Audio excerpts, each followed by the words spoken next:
Well, that brings it right up to that 10 o'clock mark for your live reading. We have David and Mary right in there for you for your reading this morning. And I'm going to hand it on over to Beth today to start on your live reading for you. Thank you, Emily. And Jean and I are happy to be with you all. Happy Saturday, May 7th. Can you believe it's May already, everybody? Well, I have to be honest with everybody. My paper's a little out of order here on my fault. So I've got to give a quick minute to get to the international news. Let's see. It says in some world briefs from Shanghai, the commander, of course, of the Navy's 7th Fleet on Friday dismissed the calculation of a planned port visit to Hong Kong by an American aircraft carrier as a minor hurdle in relations between the two militaries. Vice Admiral Joseph Akon spoke in China's financial hub of Shanghai after the docking of the USS Blue Ridge, the fleet's command ship, whose visit, he said, indicated the durability of the U.S.-China military-to-military relationship. He said he didn't know why the visit was canceled, although the Defense Secretary Ashton Carter and his Philippine counterpart had visited the carrier in the South China Sea 2 weeks earlier, irking Beijing. And from Nairobi, Kenya, as emergency workers retrieved 4 bodies from a building that collapsed a week ago, bringing the death toll to 41, hundreds of Nairobi residents were evicted Friday from nearby buildings that were being torn down to prevent other deadly disasters. The demolitions began even as rescuers continued digging through the debris from the 7-story building that collapsed last weekend. At least 70 people remain missing. And from Fort McMurray, Alberta, a massive convoy was underway Friday to move evacuees stranded in an oil field camps north of the fire-raged Fort McMurray, Alberta, through the community to safe areas south of the Canadian oil sands capital. As police and military oversaw the procession of at least 500 vehicles, a mass airlift of evacuees resumed. 5,500 people were expected to be flown out by the end of Friday. Officials said that the fire had grown to 249,000 plus acres. And voters elect London's first Muslim mayor. Sadiq Khan became the London's first Muslim mayor today as voters rejected attempts to taint him with links to extremism and handed a decisive victory to the bus driver's son from the South London. Khan hailed his victory as the triumph of hope over fear and unity under division. The official announcement in London came past midnight, more than 24 hours after polls closed. Labour's Khan was elected to replace Conservative Mayor Boris Johnson. Wow. And Montana's nature reserve adds a 47,000-acre ranch. A privately funded effort in Montana hopes to stitch together a Connecticut-sized park where bison would replace livestock and fenced areas would give way to open range, including land from the PN Ranch. In Billings, Montana, a huge ranch along the Missouri River is a significant step to enlarge the present reserve. The PN Ranch, north of Winifred, sprawls across rugged badlands, tall grass prairie, and cottonwood-filled valleys. It's almost wholly within the Upper Missouri River National Monument. It includes the remnants of the Montana Territory's first military post. It was reportedly a rendezvous point for American tribes of the Great Plains. Its purchase by the American Prairie Reserve comes amid tensions with some in central Montana. It sees the project's rapid expansion as an encroachment on their way of life. For now, reserve representatives said it will be managed as a livestock operation, but the long-term goal is to restore the land to its natural state, open to the public, campers, bird watchers, and others seeking a glimpse into how the West once looked. Over time, the goal is an all-wildlife public access situation. People will come and the first thing they will notice is welcome signs instead of keep out signs. They will notice that fences are down and a distinct openness to the landscape. It will be unfettered by fences, power lines, or power poles. Since 2001, American Prairie Reserve has raised $95 million and established a 353,000 acre footprint of leased and private land stretching across 5 counties. The purchase of the ranch continues the organization's strategy. Other reserve holdings are within and adjacent to the wildlife refuge. The reserve has 620 buffalo, which now don't have access to the refuge. That herd is expected to increase to 1,000 within the next 2 years and more than 10,000 animals by late next decade. Whether wild bison re-inhabit the public lands around the reserve will be largely up to state wildlife officials. Montana Fish, Wildlife, and Park officials said last year that they would consider bison on a large-scale landscape like the refuge. And where is that going to be? Montana, No, I'm sorry. Did it say the city? I didn't know. by the Missouri River. Oh, Yeah, interesting. you can see the river running along through there. We have a bison reserve called the Moise Bison Range Oh, up by the Blackfoot Indian Oh, Reservation, and yeah. it's beautiful. oh, It's a yeah, beautiful I area. bet it is. And let's see. My paper, I have just gotten it totally out of order, everybody, but let's talk about some more international news. If I can find it again. Oh, yes. Okay. North Korea's leader's prediction of final victory sees cheers and tears. From North Korea, opening North Korea's first ruling Workers' Party Congress in 36 years, leader Kim Jong-un on Friday hailed the country's recent hydrogen bomb test and satellite launch as an unprecedented achievement that will lead the isolated and impoverished nation of 24 million to final victory. Kim entered the April 25 House of Culture in the capital to a thunderous applause and cheers from the delegates and observers, some of whom appeared to be weeping. The Congress is the highest level of political meeting in North Korea. Kim's convening of a gathering after such a long interval, his father, Kim Jong-il, never held one during his 17-year rule, has raised expectations inside and outside North Korea that the young leader may announce some new major policy direction or personal changes. No major revelations were forthcoming at the Friday opener, and it was unclear how many days the Congress would last. Though the meeting got underway Friday morning, no news of the proceedings was released until a special broadcast aired on the state-run news agency around 10 p.m. More than 100 foreign journalists were granted visas to the country this week to cover the event, and they were kept outside the venue and were not briefed on the happenings inside. In a move that would be considered bizarre in most any other country besides North Korea, government handlers took the foreign reporters to a wire-making factory in the afternoon, keeping them far away from the Congress venue. Speaking from notes behind a lectern, a bespectacled Kim devoted a portion of his remarks to looking back on the trials and tribulations North Korea has endured since the last Congress in 1980, including sanctions, isolation, the collapse of the Soviet bloc, and other hardships.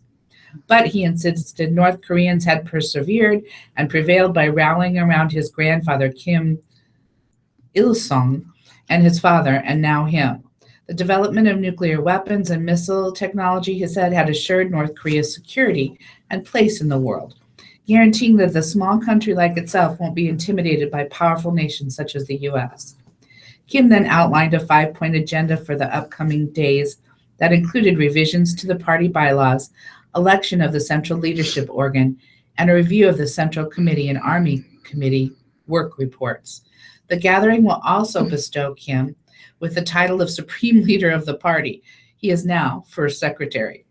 Military officials with their chests covered with medals and Workers' Party delegates in dark suits gave Kim round after round of standing ovation and occasionally broke into cheers as the gathering got underway.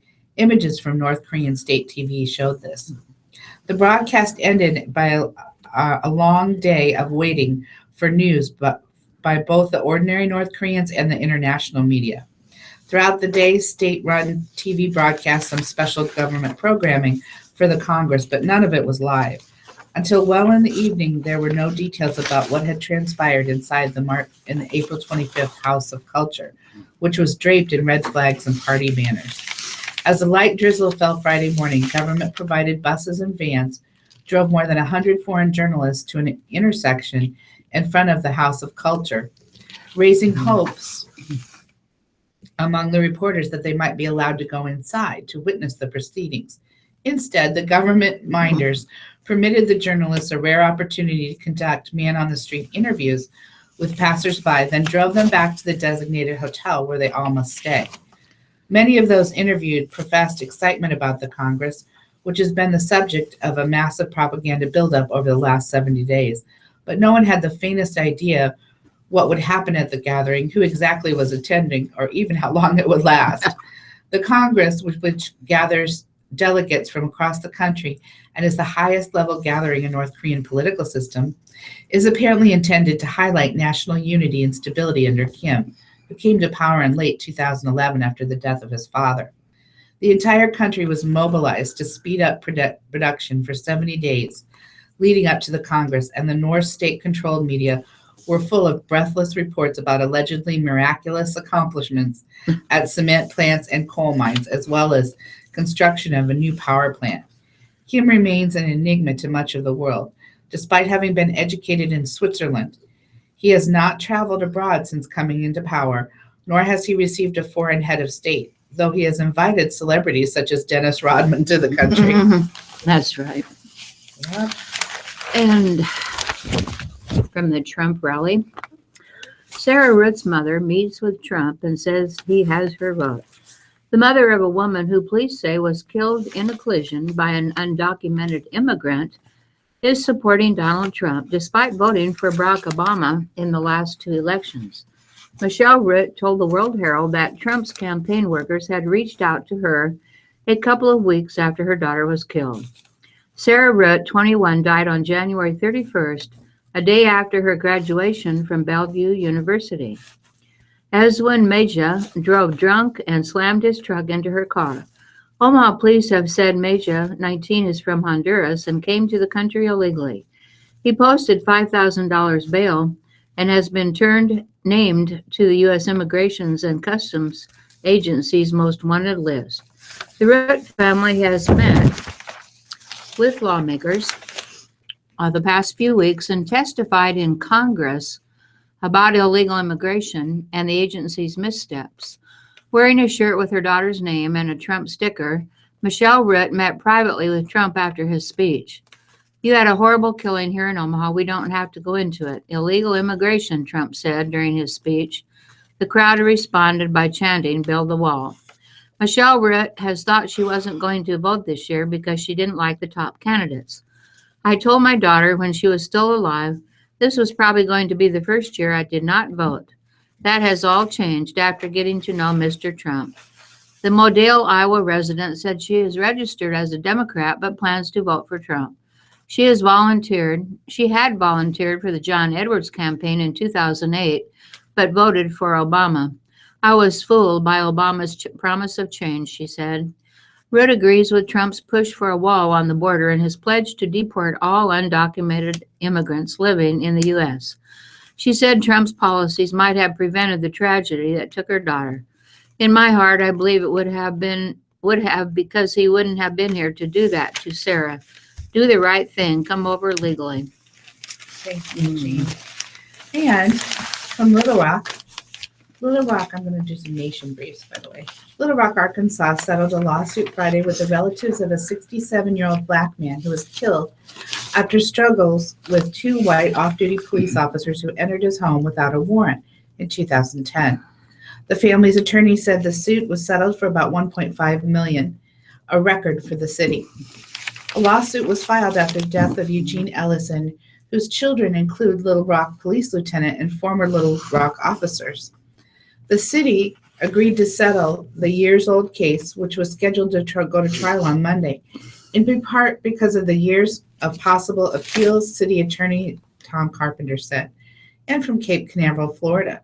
For the second month in a row, the aerospace upstart SpaceX company landed a rocket on an ocean platform off the Florida coast, this time following the successful launch of a Japanese communications satellite early Friday. The same thing occurred April 8th during the space station supply run for NASA. That was the first successful landing at sea for SpaceX, which expects to start reusing its unmanned Falcon rockets as early as this summer to save money and lower costs. Because of the higher altitude needed for this mission, SpaceX did not expect a successful landing. But they had one. Wow. And from New York, a pregnant woman shows up at a New York City bar and goes to go in and order a drink despite health warnings against consuming alcohol while expecting. Should the tavern serve her? It's against the law to refuse under the guidelines by the City Human Rights Commissions released Friday to help interpret a 2013 city law. It centers on expansive protections for pregnant workers, but the guidelines also say mothers-to-be can't be kept out of New York City bars or denied alcoholic drinks just because they're expecting. New York City requires restaurants to post warnings that drinking alcohol during pregnancy can cause birth defects.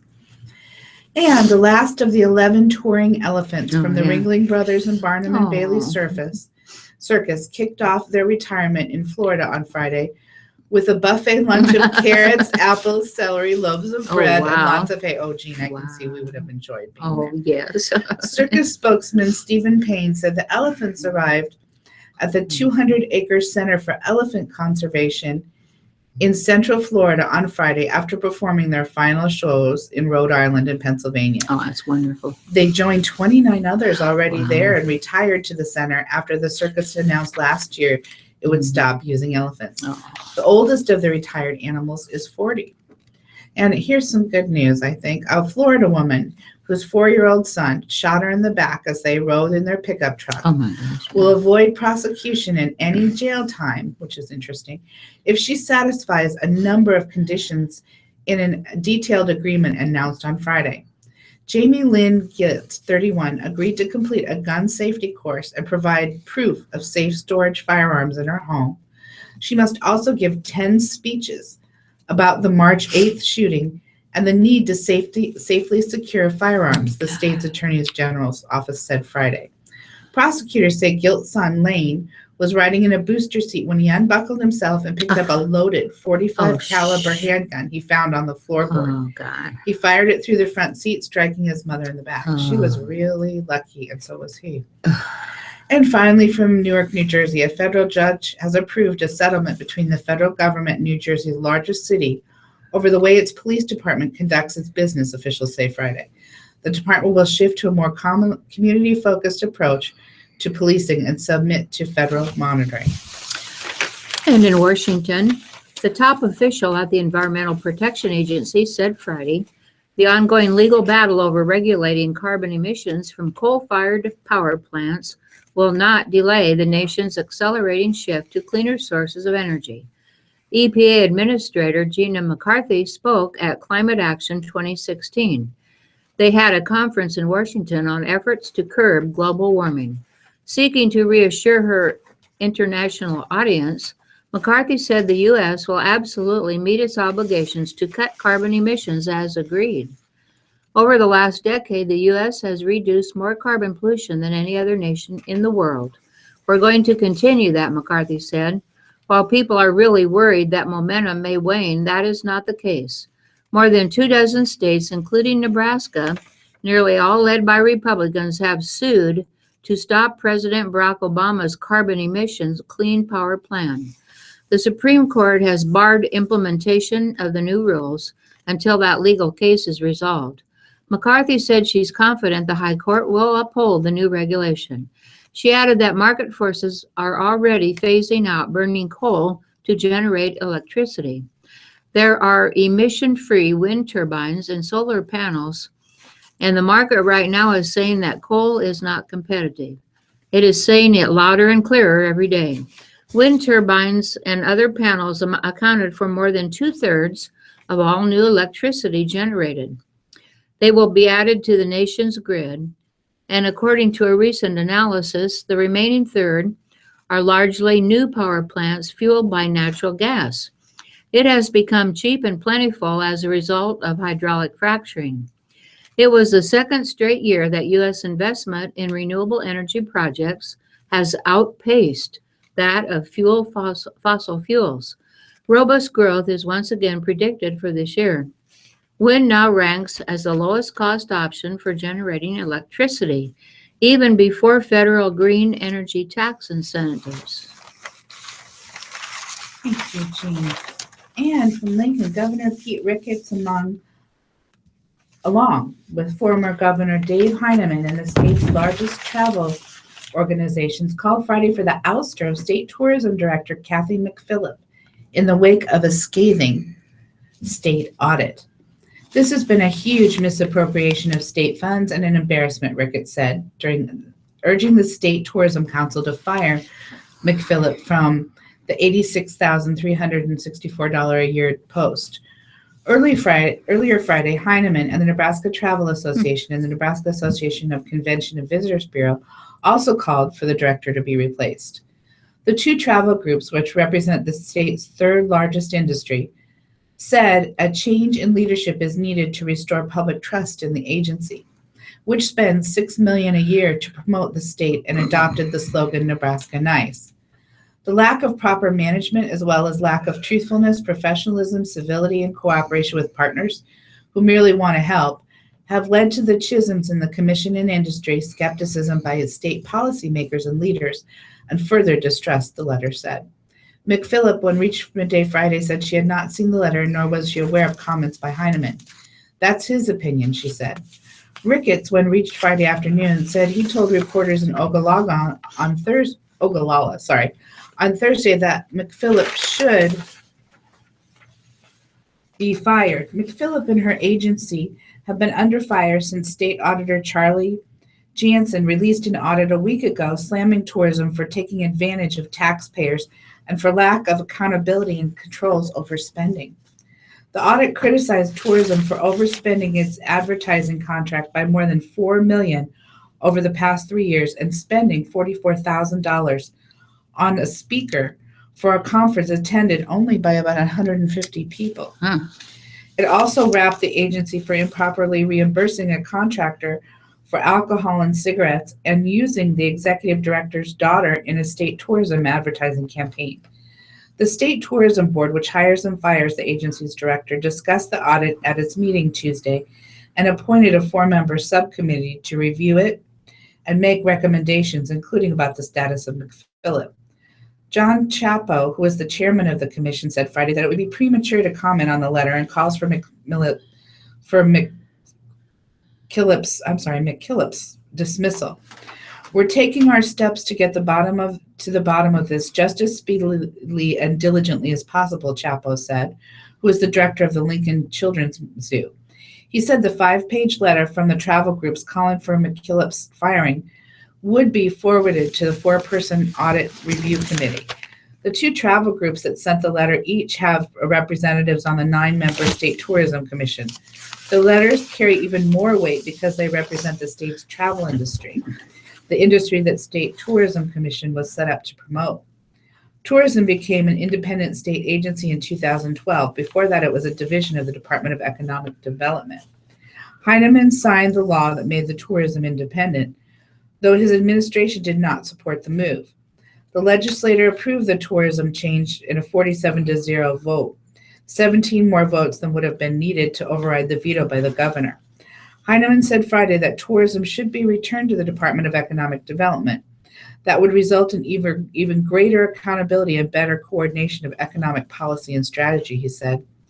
Ricketts made similar comments earlier in the week and again on Friday.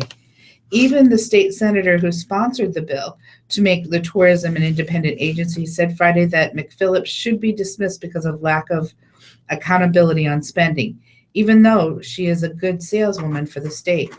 That's how you lose your job when you're involved in something like that, no matter how good you are at promotion, said former State Senator Leroy Loudon of Ellsworth.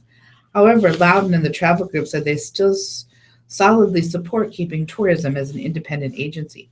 The travel groups in their letter said the commission has been doing excellent work, but has failed in its commission of being a good steward of state tax dollars. Wow. And a gutted house near schools has some parents burning.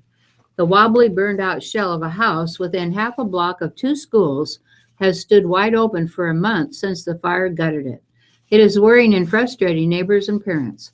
City officials say the city is moving as fast as it can to tear down the house at 2119 Grant Street. It's not fast enough for neighbors and parents at the 2 nearby schools, Conestoga Magnet Elementary School and 4th through 8th grade Jesuit Academy. It should have been down long ago, said Howard Dial as he walked past the house toward his car picking up his children. That fire was a month ago. I was hoping they would get it torn down weeks ago. James Peterson, who lives between the burned house and Conestoga School, said the April 7th fire burned mostly through the upright timbers that held up the 2nd story and roof. The west wall of that house is compromised, and with that tall chimney, it could fall over at any time. He said he watched a man who went into the house recently to salvage metal. The man pulled out some scraps, and then the house started moving around him. He got out of there and hasn't been back. He has not seen any children in the house, although all the doorways and first-floor windows are wide open. A yellow card from the city declaring the house illegal and unsafe is on the outside. We've got little kids going to school, and there are enough concerned parents that we want that down. He means the house could attract crime or another fire, or that children could wander into it and be injured. The possibility of those things happening is why the city has a policy of moving certain buildings up the priority list for demolition. The criteria includes being within a mile of a school or a park, fire damaged, vacant, and unsecured. Assistant City Planning Director Jay Davis said the house at 22nd and Grant Street has been moved up the priority list. They expect it to be going down within a couple of weeks. Davis said the property owner had failed to board the house up and that the city cannot afford to board up burned buildings. There are things the city must do before it can tear down.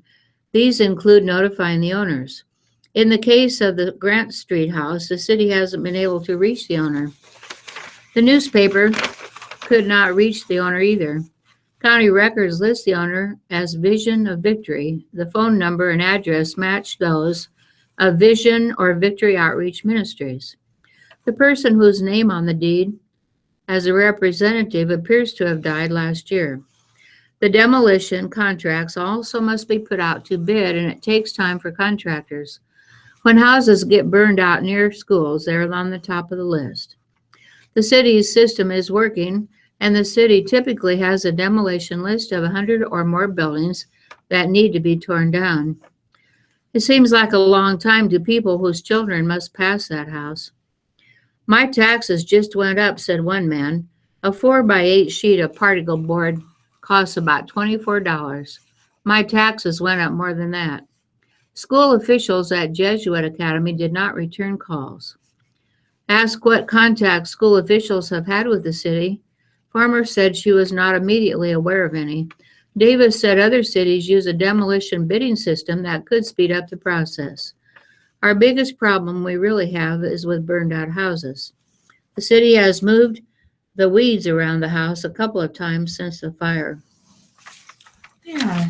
In interesting news, Peregrine Falcon fans, it's time to tune in. Oh, yeah. The Falcon couple that lives on the Woodman Tower greeted a new chick Friday morning, and 3 more eggs were expected to hatch soon. Oh, how nice. The curious can watch, of course, the falcons on their nest via webcam.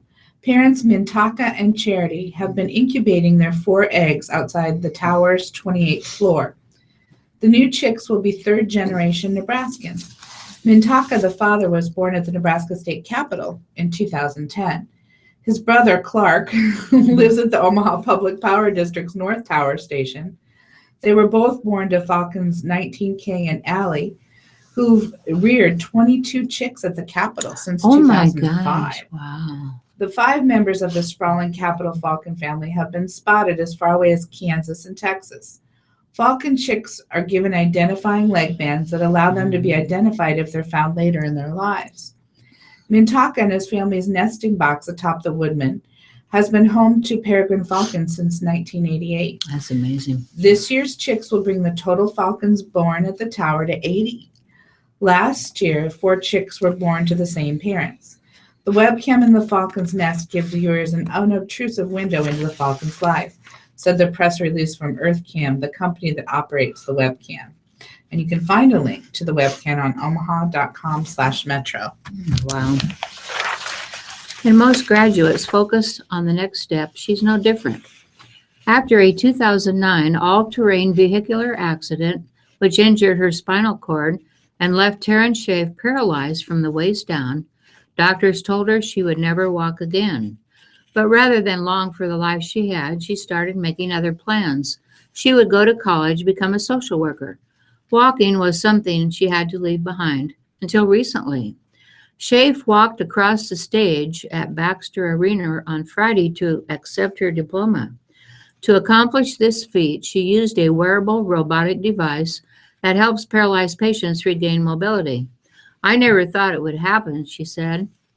"The first time I tried, I was exhausted." The machine, called the EXO, is a full-body suit that physical therapists helped her put on. When she pushes a button, it slowly takes a first step, then another and another until she's walking. She leans on a walker to support her upper body. QLI, a rehabilitation center in Omaha that specializes in brain and spinal cord injuries, bought the EXO in 2013. Schaaf was one of its first guinea pigs. Without the machine, she is unable to walk on her own. Oh, I've seen those for soldiers. Oh, let's see here. Where did we go? Walk, page 2. Bear with me while I look for walk. Oh, there it is right in front of me. Brad Dexter, QLI's coordinator of physical therapy, said the device gives people who otherwise would never walk a chance to be mobile again. It also helps patients who will have a chance to walk build up their physical therapy regime. Her walk across the stage surprised classmates who until then had only seen her in a motorized wheelchair. They whooped and cheered as she stood when her name was announced. Schaaf's family sat in the first row. The mother wiped tears from her eyes. Schaaf, though, who is 30 now, beamed. She smiled and waved. Tammy Schaaf of Farragut had forgotten that her daughter is 3 inches taller than her. "She's a go-getter," said her mother. "You can't stop her." Schaaf is recognized for her positive disposition both at QLI and at school. She will laugh and joke around her friends even when people stared as she navigated campus in her wheelchair or assumed that she couldn't do something they could. "She made it work," said her professor. "She handled it with grace." Schaaf earned a Bachelor of Arts degree in social work to help people who, like her, have been dealt a difficult hand. She is working part-time at a skilled nursing facility and hopes to move to full-time soon. She will use her wheelchair unless she's at QLI, and then she will walk. "I hope that when the people I help see me, it will give them hope." That's beautiful. Yeah. And from Sioux Falls, South Dakota, the Indian Health Service is looking to expand telehealth care across the Great Plains in the wake of a federal inspection that uncovered serious quality of care deficiencies at some of the facilities. The IHS on Thursday issued a request for proposals from providers to offer remote care at its 7 hospitals and other facilities in Iowa, Nebraska, South Dakota, and North Dakota. Patients would receive emergency medical services and could set appointments with specialists in behavioral health, cardiology, and other areas. Kevin Steele, spokesman for the Ogallala Sioux tribe, said, "Telehealth is a great way to provide care to tribal members living on remote parts of the vast Pine Ridge Indian Reservation in South Dakota. This telehealth is going to be put in communities that don't have a clinic or services," Steele said. "We have communities that are 50 miles away in which people have to drive that far. but they have a school system and a small building capable to house telehealth. Mary Smith, IHS Principal Deputy Director, said in a statement that integrating telehealth especially expands across to specialty care. IHS provides free health care to enrolled members of Native American tribes as part of the U.S. treaty obligations. In the Great Plains region, the agency provides services to about 130,000 people through 7 hospitals, 15 health centers, and several smaller satellite clinics. Earlier this year, the Centers for Medicare and Medicaid Services threatened to end the ability of hospitals in the Pine Ridge and Rosebud Indian reservations to bill the government for services provided in Medicare and Medicaid eligible patients after inspectors uncovered serious deficiencies during unannounced visits. On Sunday, IHS announced that it reached last chance remediation agreements with the Centers for Medicare and Medicaid Services that will overhaul the hospital's management and appoint a monitor to provide periodic assessment reports. Emergency rooms at both facilities will be privatized as previously proposed. The agreement for the hospital on the Rosebud Indian Reservation, however, did not immediately result in the reopening of its ER, which has been shut down since early December. Oh, Can you gosh, imagine? they really That's need what that they up do. there. Oh. And what's in your pocket may put you in jail. If you are toting a blade of more than 3.5 inches, it could lead to a concealed weapons charge. From Lincoln, size matters. So says the Nebraska Supreme Court in a ruling Friday. It determines whether a knife is a deadly weapon or just handy for slicing tomatoes. Huh. The defining factor, 3.5 inches. So according to the court's opinion, toting a knife with a blade longer than that could get you charged with carrying a concealed weapon. Whether you carried a criminal intent along with it matters little. The problem is there are so many knives that have legitimate purposes, said one attorney. If you have a fillet knife in a tackle box, you're violating the law. Restaurants have the same problem. Susie represents Baal Mean Nugent, who was stopped by authorities in 2014 for failing to use a turn signal. A search turned up meth and a folding knife concealed in his visor. The knife had a blade length of 3.5 inches. He was convicted of both offenses and sentenced to 1 to 3 years in prison for each conviction. He did not contest the meth conviction, but he appealed the weapons charge. Let's see here.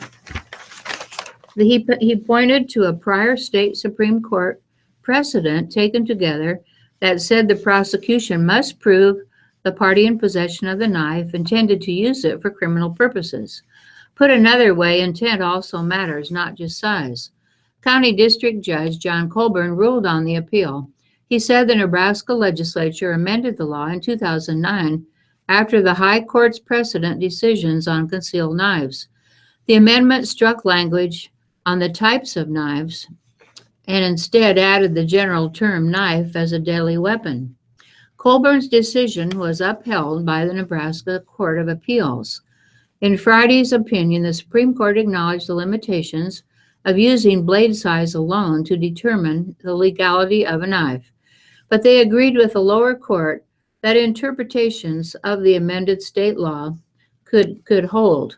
In an opinion written by Judge John Wright, the court seemed to suggest that they should once again consider revisiting the language, defining a knife as a dangerous weapon. We decline to comment on the rationale that defines all knives with blades longer than 3.5 inches as deadly weapons. In the meantime, on the way home from the kitchen store with the expensive chef's knives, you better use your turn signal.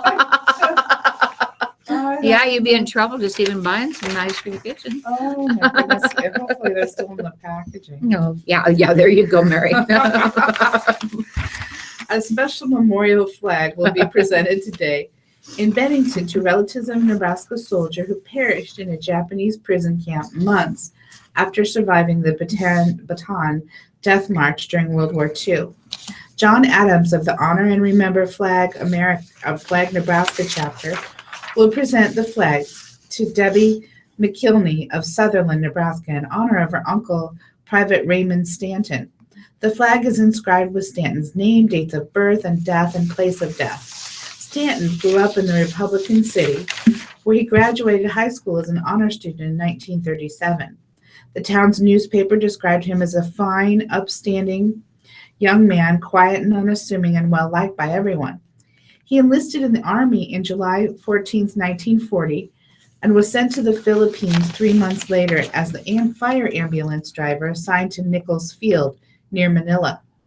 Stanton was among about 75,000 U.S. and Philippine troops trapped in the Bataan Peninsula when the Japanese forces invaded in 1942. The army surrendered on April 9th and were forced to march across the country to prison camps. He died of malaria October 16, 1942, and was buried at the Manila American Cemetery. In his last letter home before Bataan fell, he wrote to his widowed mother, Ida, "Don't worry about me, but take good care of yourself." The ceremony will take place at 1 p.m. at the American Legion Post 266 in Bennington today. And from the Mike Kelly column, Tom Osborne spent 25 years as head coach of the Nebraska Cornhuskers, and this year he marked another 25 years. It has been a quarter of a century since Tom and wife Nancy founded the Teammates Mentoring Program. The silver anniversary will be held in October. After Teammates was founded, he was still coaching full-time, followed by 3 terms in Congress and 6 years as NU athletic directors.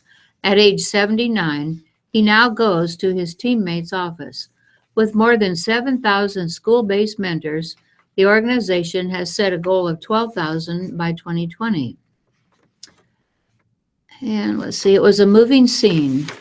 Military veterans who have lived to old age sitting in front of photos of the fallen from wars in Iraq and Afghanistan. It happened Wednesday at the Newcastle Retirement Center, 900 North 90th Street. More than 50 vets, mostly from World War II and Korea, were honored. "It's not like everybody said, 'I want to leave home,'" said retired Major General Roger Lemke. "They didn't go to war because they love to fight. We Americans don't want to fight, but we do it for a reason." Lieutenant Governor Mike Foley also spoke in front of about 125 others. The tribute included an outdoor rifle salute and the playing of the taps.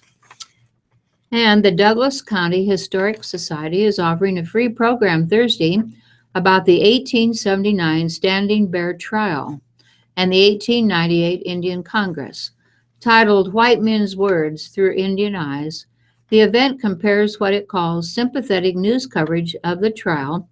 It reports on the later Congress, which treated Indians as more of an attraction or a sideshow. The Indian Congress came during the Trans-Mississippi Exposition in Omaha, a kind of World's Fair. The landmark 1879 trial established in a federal court that Native Americans are persons within the meaning of the law. The Historical Society said the Omaha Press helped attract national attention to the Indian cause in contrast to the later coverage. The program will include a staged reading of a new play from the perspective of a Native American narrator about how newspapers portrayed the 2 historic events. The event Thursday starts at 5:30 p.m. at the General Crook House. It is at 5730 North 30th Street. It will feature the Many Moccasins Dance Troupe, a prayer ceremony, and Native American-inspired food. Because space is limited, attendees are asked to RSVP at douglascountyhistory.org. Oh, I'd love to see that. And in some briefs from around the area, a 25-year-old man was arrested Thursday afternoon after an Omaha police officer said he kicked in the door of a home and set clothing on fire in a bathtub. Police and arson investigators were called to 38th and Spencer Streets just before 5 p.m. The man suspected of starting the fire was not there when police arrived, but he returned a short time later, police said. They arrested him and booked him into the Douglas County Jail on suspicion of first-degree arson and criminal mischief. And 2 road closures beginning next week will last until November 30th, according to the Sarpy County Public Works Department. Beginning Monday, 114th Street from Highway 370 to Schramm Road, and Schramm Road from 114th to 111th Street will be closed for utility work. And beginning June 1st, a contractor will begin the grading storm sewer installation and paving of 114th Street and Sham Road. And after 16 weeks of training, 24 new firefighters are joining the Omaha Fire Department. The fire department held a graduation ceremony Friday afternoon at the Omaha City Council's legislative chambers for the firefighters. Depending on the shift they will assign, some of the 21 men and 3 women would start work as early as Monday. Wow, really? Yes, and high water flows on the Elkhorn River are keeping 3 Papio, Missouri River Natural Resource District access sites closed in Douglas County. The boat access sites will remain closed through the weekend, the Papio, Missouri River NRD said. The sites were first closed April 21st following heavy rains. Officials said the access sites may reopen next week if river levels drop. The closed Elkhorn River access sites are Elkhorn Crossing near 252nd Street and Bennington Road, Grasky Crossing off West Dodge Road, and the West Maple Road site. And Douglas County homeowners can see whether their property valuations will be affected by the state's panel ruling by going to omaha.com/valuation changes. You can type in your address to see whether the ruling by the Nebraska Tax Equalization and Review Commission would increase or decrease your valuation. The World Herald created the online map as well as a less detailed version published on April 28th. The earlier map was adapted from the Nebraska Department of Revenue report, which used information from Douglas County Assessor's Register at Deeds Office. And finally, the Nebraska regulators have approved plans for a horse track and simulcast wager facility at the site of the former Otakad Downs in South Sioux City. On Thursday, the Nebraska Racing Commission granted a license for South Sioux City Racing and Events Incorporated. The track is being developed by Ho Chunk Incorporated, the Economic Development Corporation of the Winnebago Tribe of Nebraska. Otakad Downs closed in 2012. Did you read this one about the local affiliate of Girls Incorporated this month is opening one of the organization's premier facilities in U.S. and Canada. It is on the heels of winning the top system-wide honor. An open house for the new Catherine Fletcher Center, 2811 North 45th Street, is set for May 14th. Last month, Girls Incorporated of Omaha was one of 6 affiliates from among 82 in U.S. and Canada to be recognized for its performance. Among the benchmarks, the Omaha affiliate saw an 11% increase in girls served. Judy Friedenbaugh, president, described the Omaha affiliate as a standard bearer. Omaha dramatically changes lives. This is an organization that does brilliant work for girls who have the greatest need and who are at the greatest risk of not having a chance. The Omaha office serves about 1,000 girls annually at its centers in North and South Omaha. Desiree McGee, who has been a member for 10 years and will be a high school freshman this year, is very excited. More than 700 people and organizations donated to the center in amounts ranging from $1 million to $5 million. One of the local organization's next steps is to settle on a future for the South Omaha campus. The original building is the 2-story brick Clifton Hill Elementary School that dates to 1917. The building is being renovated as part of the improvement. Through a partnership with the University of Nebraska Medical Center, the building will also house a clinic. It will have a regular-sized gym. Girls will have a chance of developing their potentials. The North American Club also will have competitive volleyball and basketball. More than 103,000 people in the Omaha Metro live in poverty. 38,000 of those are children. Most of the girls served by the Omaha program come from low-income, single-parent households.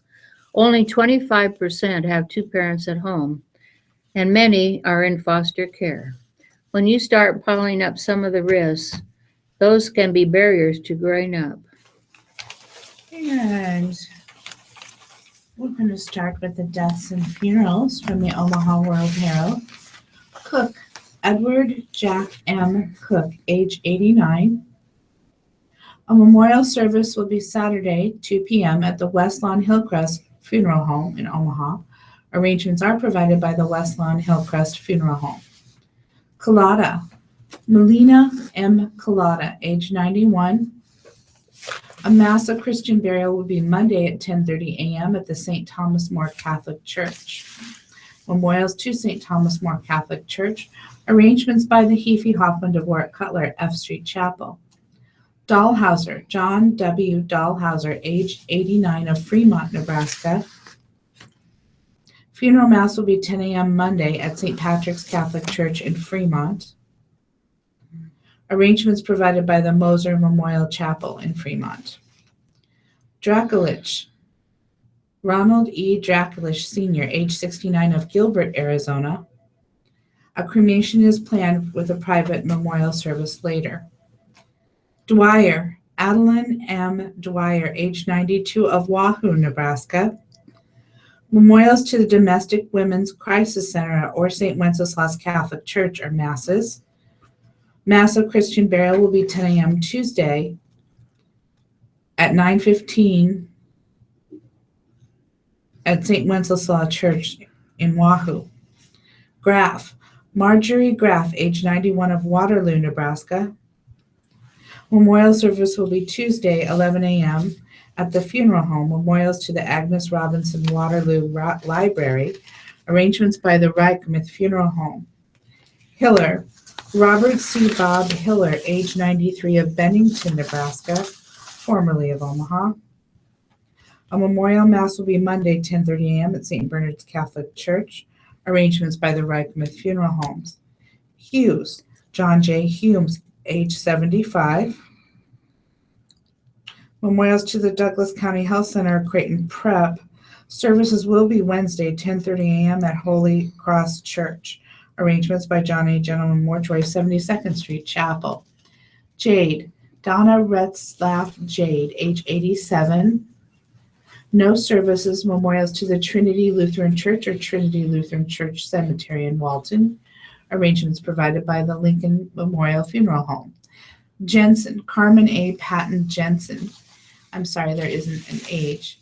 They'll be celebrating her life Saturday, May 14th at 11 a.m. at a funeral mass at St. Vincent de Paul Catholic Church. And again, there aren't any other arrangements. Jensen, Glenn S. Jensen, age 86. The family will direct memorials. It doesn't say anything about a funeral. Arrangements provided by the John A. Gentleman Mortuary, 72nd Street Chapel. Keeler, Peggy Jean Wells Keeler, age 90 of Omaha. A private celebration of her life with immediate family is planned. Memorials are suggested to the Humane Society of Nebraska. Lenoha, Margaret C. Marge Lenoha, age 89. Mass of Christian burial Saturday, 10 a.m. at St. Joan of Arc Catholic Church. Arrangements by Heaphy Hoffman Dvorak Cutler, F Street Chapel. McIntosh, Michael Jason McIntosh, age 40. Services are Monday, 1 p.m. at the mortuary. Memorials will be directed by the family. Arrangements provided by the Heaphy Hoffman Dvorak Cutler, F Street Chapel. Mirante, Gloria A. Mirante, age 70. A Mass of Christian burial Saturday, 10 a.m. at Christ the King Catholic Church. Arrangements by Heaphy Hoffman Dvorak Cutler, F Street Chapel. Nasrallah, Carl J. Nasrallah, age 91. A complete notice will be later. Arrangements by Heaphy Hoffman Dvorak Cutler. Olson, Wallace Olson, age 82 of Elk City. Arrangements are pending. Arrangements by the Reichmuth Funeral Home. Parmenter, Barbara J. Barb Parmenter, age 83. Funeral service will be Monday, 10:30 a.m. at First Christian Church. Memorials to the First Christian Church and arrangements by the Roeder Mortuary, 108th Street Chapel. Rath, Winifred Pauline Rath, age 84. Funeral service Monday, 10:30 a.m. at the funeral home. Memorials to be directed by the family and arrangements by the West Lawn Hillcrest Memorial Park Funeral Home. Ross, Marilyn J. Ross, age 72. Mass of Christian burial Tuesday, 10 a.m. at St. John Vianney Catholic Church. Memorials may be directed to the family and arrangements by Heaphy Hoffman Dvorak Cutler, F Street Chapel. Rung, Paul H. Rung, age 94, of Gretna. Funeral service 11 a.m. Monday at the Rotor Mortuary. Memorials to the family to be determined later. Arrangements by the Rotor Mortuary, Gretna Chapel. Schloss. John P. Jack Schloss, 881. A complete notice will be later. Arrangements by the Bethany Funeral Home. Smolinski. Richard H. Smolinski, Sr., age 90. A complete notice will be later. Arrangements by the Krasko Larkin Staskowitz Funeral Home. West Stell. Teresa Elizabeth Stell, age 27.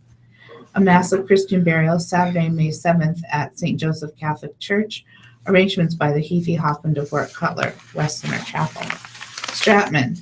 Margaret March Mullaney Stratman, age 90.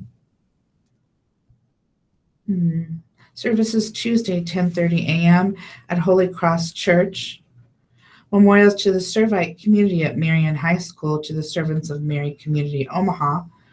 Arrangements provided by the John A. Gentleman Mortuary and Crematory, 72nd Street Chapel. Suitor.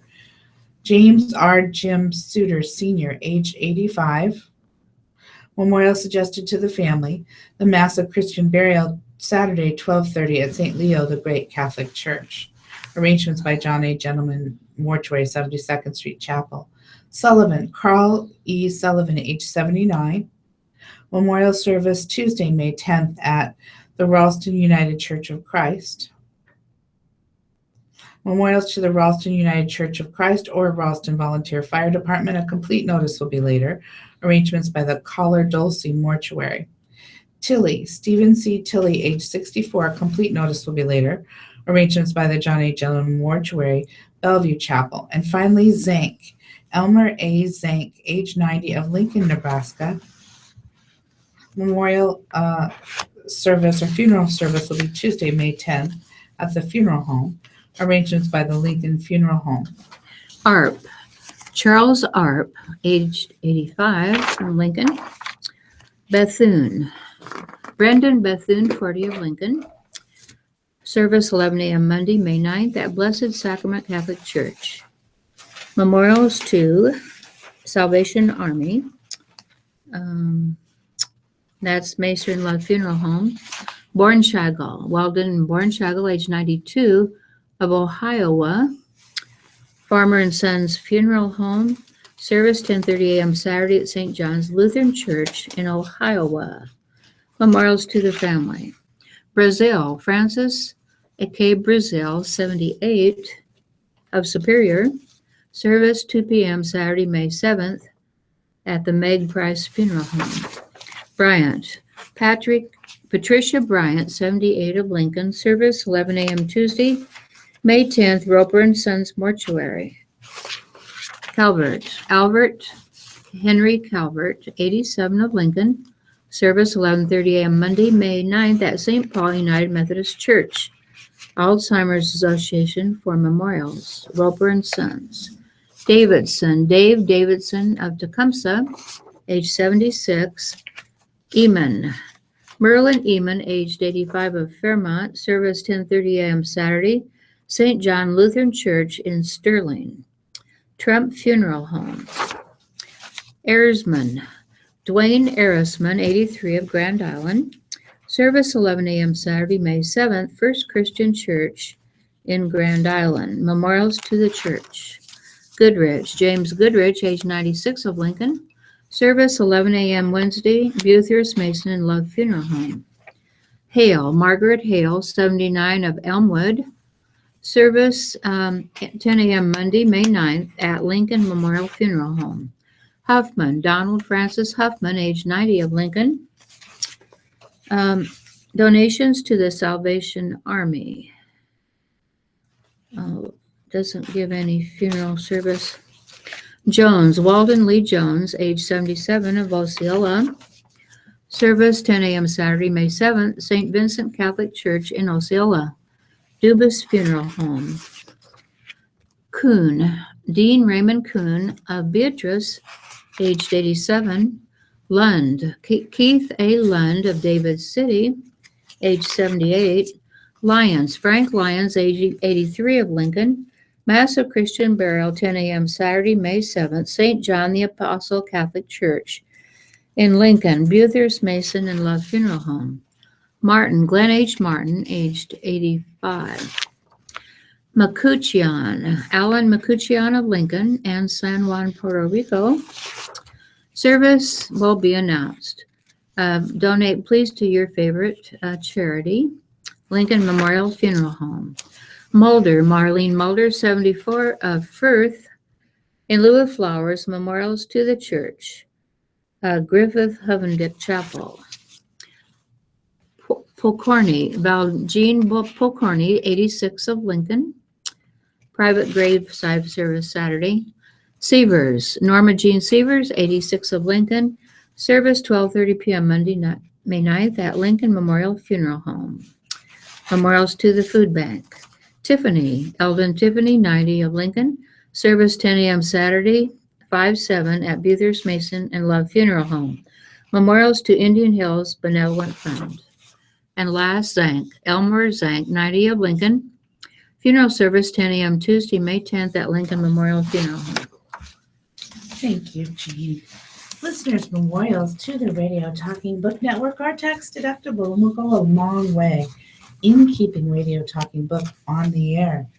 Please keep Radio Talking Book in mind when memorials are listed as donor's charity or donor's choice or your favorite charity. Donations should be sent to Radio Talking Book Network, 7101 Newport Avenue, Suite 205, Omaha, Nebraska 68152. And we thank you for being a Radio Talking Book Network listener and supporter. Now, Jean and I will take a break, but we'll be back with opinion, living, business, and sports. You could not have matched this up better. You look at this. I didn't know where I was going to wear You it look today. so beautiful It today. matches perfect. Isn't that funny? I know Well, it's I funny. love you. I We know. must be thinking the same thing. I love your earrings. Those are new. Thank you. This is just so beautiful. You have the best clothes. So my paper, I don't know if it's not has anything to do with Emily, but I don't know if it's because the paper was turned around today because it wasn't in the same. Oh, they don't come in the regular sequence regularly anymore. I know. They They're mismatch them. just, yeah. I was like, what the heck? Yeah, they mismatch them. Yeah, the sports, I think they put up front. It's crazy anymore. So tell me, you do that tomorrow. What else you got doing? Gosh, you gave me such a great treat this morning. Those were delicious strawberries. Yeah, I'm going to read the non-pro. I'm going to combine them and so I don't have to make two trips. You do that today? Yeah. Okay. And then I'm going to go to the hospital. I have a friend named Mary. I have about 4 friends named Mary, who she's had a knee operation. Oh, which hospital? She's at Clarkson. You're gonna go visit them? Yeah, I've known her probably 40 years. I like that hospital. I do too. My sister had her operation there for her valves. And yeah, they do a good job. That's where G had her brain surgery. She had the med center, but her recovery was in the Clarkson. Yeah, Wow. yeah, I like it. And that's where I usually go. And I should So you're walk gonna the do dog. that? And I walk him in the morning. He'll be fine. Yeah. Can you just let him out your back door to? No, they want you to. No, you have. I bought him one of those wire pins that stretches way out, but it makes it he can lay out there and watch people. Nice. Yeah, it's about 30 inches high. It's So you built can- so they can't really knock it down. You know, it just folds up. Yeah. So he can go. Yeah, You that's can give him a little yard, Yeah. a little run. He loves watching everything, but you know, he growls a little bit when they go by. You know, the dogs should too. You know, they just Oh. mine growls every time Jack wants to get on the bed. It's like I went out to see Eleanor and we had some ice cream and cake and the dog had some ice cream. He has gone on strike now. Every day he will not eat his dry dog food. he wants ice I cream. have to mix it with something. They are so funny. They are, one I was told by the people with my very first Shih Tzu, don't do anything you don't want to do again because they are stubborn. They want to do. Well, I told you about May. My mom used to feed her bananas and yogurt when she visited. Oh no. And after at night, in the middle of the night, my mom would get up and have a snack of bananas, yogurt. She leaves, and she stayed with me for a month, and then she leaves, and then my dog's every night at midnight getting up wanting bananas and yogurt. Oh my God. And ice cubes. She loved ice cubes. What's your new dog doing? She is still having accidents when she's, but it's just, I swear I'm going to put little panties on her. I bought these panties at the Goodwill. You can just put little pads in them Yeah. for overnight, but she's been getting better and better. And she turned her back on me and laid down, which is a big sign of trust. Oh, So trust, she's, yeah. oh my God, she almost caught a rabbit last night. I got up and her eyes must be so sharp because she flew off. I mean, she's fast. If she ever got away, we'd be in trouble.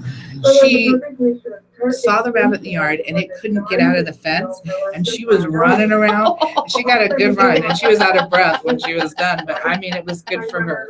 And then she saw the robins sometimes fly low, and she was like kind of chasing them.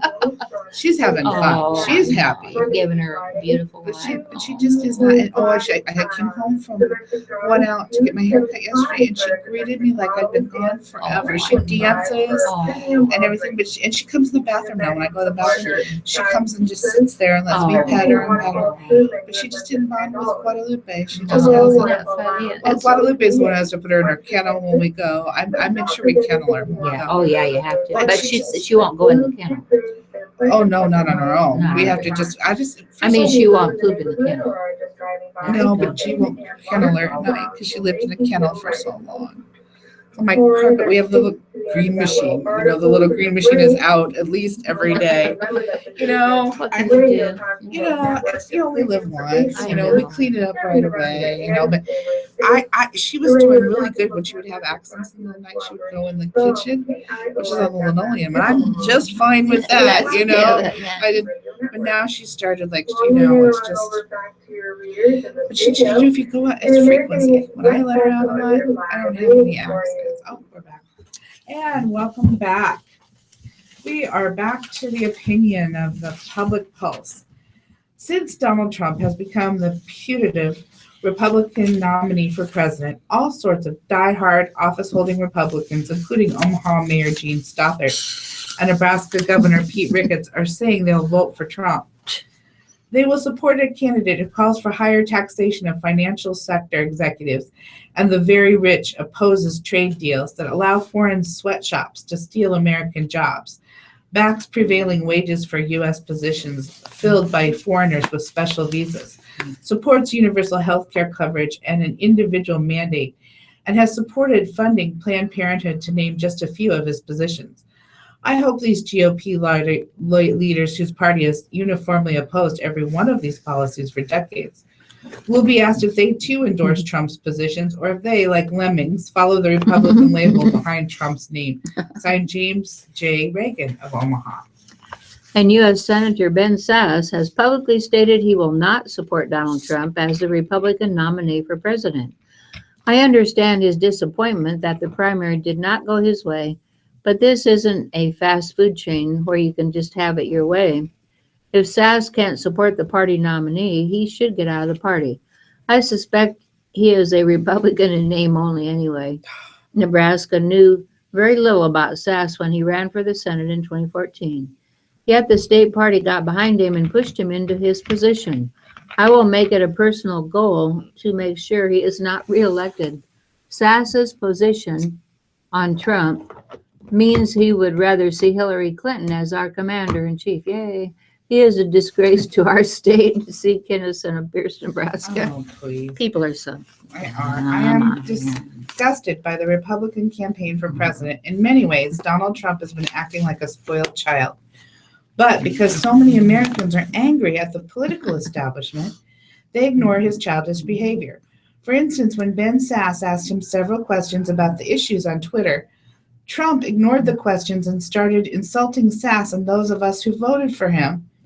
To Trump's pronouncement that he will make America great again, I say this talk is cheap. Unfortunately, by the time we find out that many of his ideas will not work, it will be too late. Signed, Karen Cartenson of Fremont. And the Papio Missouri River Natural Resource District wants to increase its bonding authority for flood control projects. This will mean a tax increase for eastern Nebraskans. I don't believe it's necessary because the NRD hasn't fully explored options to preclude the bond issue. An April 24th World Herald article, quote, "Is NRD spending money like water?" mentions two alternatives: establishing regulations that say new developments must be able to absorb more runoff than the current ones, and rules requiring increasing fees for developing green spaces and lowering fees for infill development. Even though the NRD's authority to issue bonds is set to expire in 2019, you can bet the board will ask the legislature to extend its authority. Vote no for the NRD bond issue. Vote no on higher taxes. Nell Edgington, Bellevue. Thank you. And on April 27th, public pulse writer Susan L. Martin, Cruz's slur against unions, objects to the phrase union thug, boss thugs, used by Senator Ted Cruz, and tells him to get into the 21st century. The term suggests an image of a heavy-handed tactics akin to extortion. I believe that isn't so much a suggested image as it is a fact. We are quite fortunate in Nebraska to be a right-to-work state. Folks in other states are not so lucky. Some states allow unions to force workers to join their private organization just to work at a place if you want to and where the employer wants you also. Innocent people have recently been subjected to violent ugliness. Unions have long personified in places like Wisconsin and Michigan. Unions say you will be paid less in right-to-work states. Hourly wages can be lower, but so is the overall cost of living. Unemployment tends to be significantly lower too. If a group of businesses got together and decided not to sell a particular product for less than a certain amount, that is price fixing and is illegal. But unions love price fixing in terms of colluding with people not to sell their product, an hour of labor, for less than a certain amount. This isn't illegal, and as mentioned, is done with the blessing of the government in some states. Susan L. Martin should heed her own advice and get into the 21st century, signed Rob Butler of Omaha. And by Tom Purcell. Oh, I love him.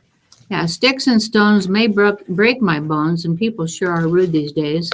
Ah, yes, you speak of a recent survey by the Associated Press. It finds that 74% of Americans think manners and behavior have deteriorated in the U.S. over the past several decades. You got that right. I was at the movie theater talking to one of my pals on my cell phone, and some elderly jerk behind me asked me to stop. Sorry, but the study finds that people generally think such behavior is unacceptable. However, there is an age divide. People between 18 and 29 think it's fine to use cell phones in restaurants, whereas only 22% of people over 60 think it's okay. Who doesn't like to talk on his cell while chomping on food? The study also finds that most people still think it's unacceptable to swear in public. However, 34% admit using profanity in public now and then. 25% of Americans admit using the granddaddy profanity of them all, a 10-point increase since 2006. Some 80% of Americans agree that remarks or jokes based on race, gender, or sexuality are inappropriate. Only a small percentage admit to telling such jokes. Oh, come on, what's the harm in poking fun at a target? That reminds me of one about the dim-witted wolf. Here, the joke teller can attribute to the wolf the characteristics of the person he wishes to mock, who got his leg caught in a trap. He chewed off 3 legs and was still caught in the trap. Nearly 70% of Americans agree that our political campaigns are outdoing the public in rudeness. What a bunch of crybabies. Hey, the economy's tough, finding a job's tough, paying bills are tough. Doesn't it make sense that our politicians might be less polite now than in the past? Fair enough, but 80% of Americans think political leaders should be held to a higher standard.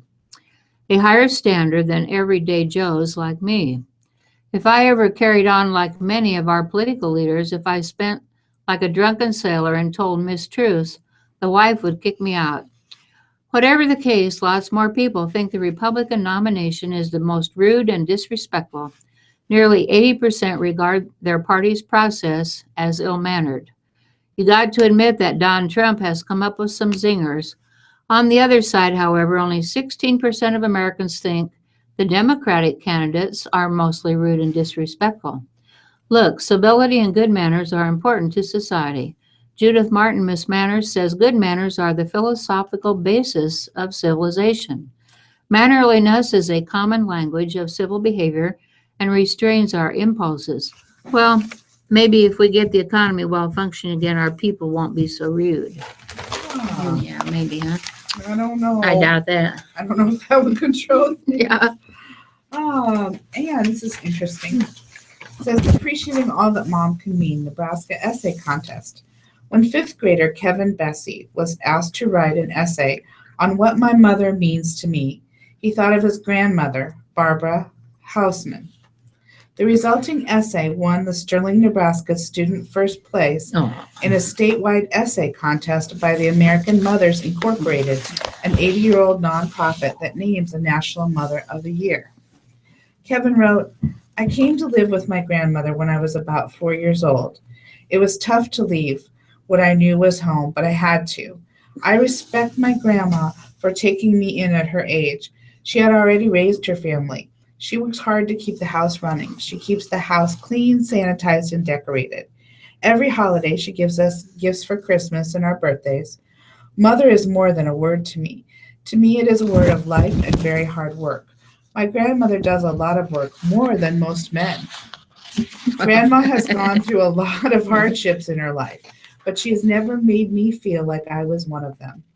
Grandma has taught me the importance of work ethic and where it will get me in life. Grandma is my mom, grandma, and my friend. Kevin is one of 9 finalists chosen from among 228 children from 14 schools, and their families were recognized at a state capitol event in April. And I thought that was very, very nice. That is very And it nice. says these are essays from 9 other finalists in the contest that was open to all 5th graders. The top 10 for Nebraska were selected, again, from 228 participating children by 3 Concordia College seniors majoring in education and language arts. And I'll just read one more. From Anuj Windy Hills Elementary in Kearney. What does your mom mean to you? My mom means the world to me. She cooks, cleans, and makes people laugh and is cheerful. When I am sad, she lights up my day. When my mom cooks, she makes the most delicious food. She makes sure I'm healthy and fed. She keeps me out of danger. She's always there for me. When I need her help, bam, she's there to help. She helps me with homework and other stuff, like taking me to the Big Apple, the mall, or the fair. My mom also cleans. She loves it when the house is clean. I also love it when the house is clean. My mom loves me no matter what I do. I love her too. My mom loves me, protects me, and cares for me. I love my mom no matter what, and nothing can change that, nothing at all. Isn't that nice for Mother's Day? That's wonderful. Yes. And at the top of the living section, it shows a picture of 3 little white kittens with They're so blue cute. eyes. And it says, warm weather means lots more feral cats and plenty more work for rescue groups. The first call came from a car dealership. A feral cat had produced 4 babies right next to the service entrance. Then employees at a store near 84th Street in West Center spotted a cat family under some pallets. And there was the pet sitter worried her Doberman would gain access to wild kitties under her desk. Each time, Erin Wisdom, a volunteer for the rescue group, Omaha Wags to Witches, loaded up I love that, loaded up a trap and cat food and headed out. It's hard when you get these calls. The result is that these animals grow up feral and live that life, or they may end up dying or euthanized. Now, Wisdom is a temporary caregiver for 3 moms and 14 babies. Just as flowers and weeds pop up when the warm weather comes, so do kittens. Lots of them. That means area rescue groups ramp up their efforts too, and some are reporting success. Colonies with fewer or no kittens.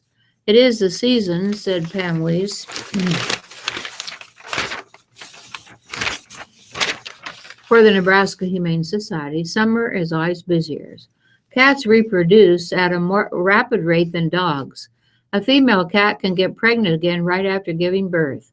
That might explain why experts estimate there are 70 million feral cats in the U.S. It's why shelters across the country are slammed with cats, feral and domesticated, in warm weather. Many say that there are around 60,000 free-roaming cats in the Omaha area. It's crazy. Wow.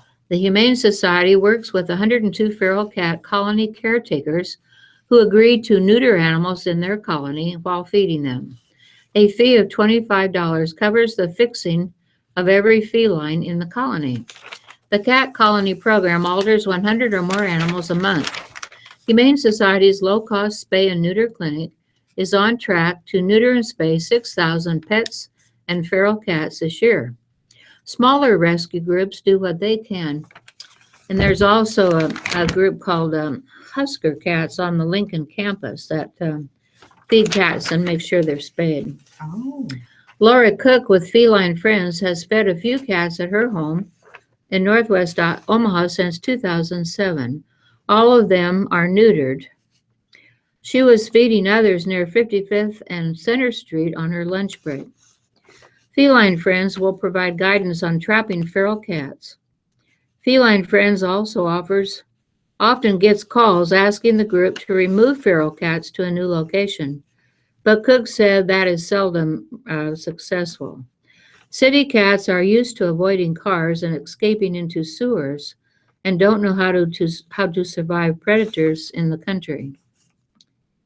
Husker Cats works with the Cat House, a no-kill shelter in Lincoln. The Cat House, staffed and managed by volunteers, has a trap, neuter, and release program. The shelter has fixed, microchipped, and vaccinated 966 cats in 323 colonies in the past 10 years. Western Iowa Feral and Homeless Cat Program is dedicated to reducing the feral cat population in that part of the city. I think I'll let it go at that. Oh, Wow. I know. And I'm almost like rats and rabbits. That should be so cute. Oh, And from Heloise. Dear readers, April showers have brought May flowers.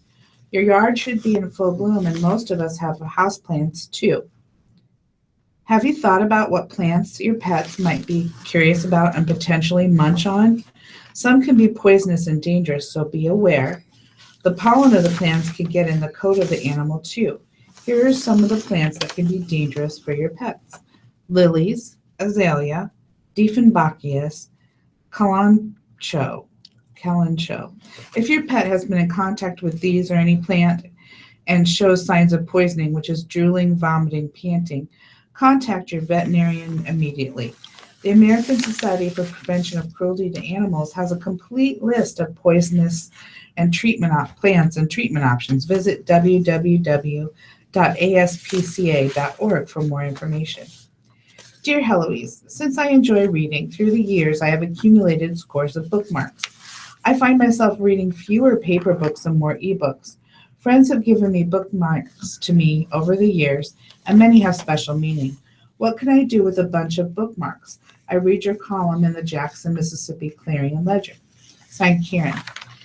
Heloise writes, Karen, how about putting together a beautiful framed collage of the bookmarks and hanging it on the wall?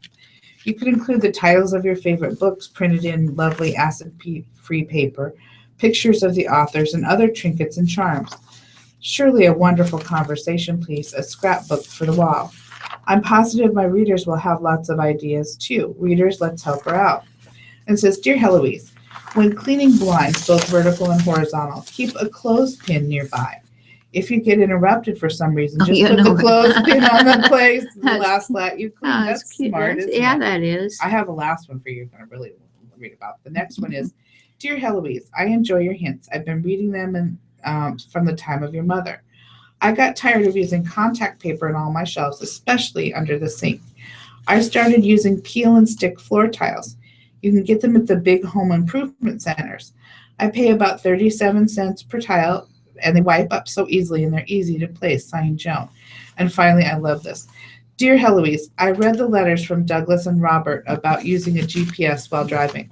When I travel, I have a talking GPS, but I call her my wife. Signed, Bill. No, that's cute.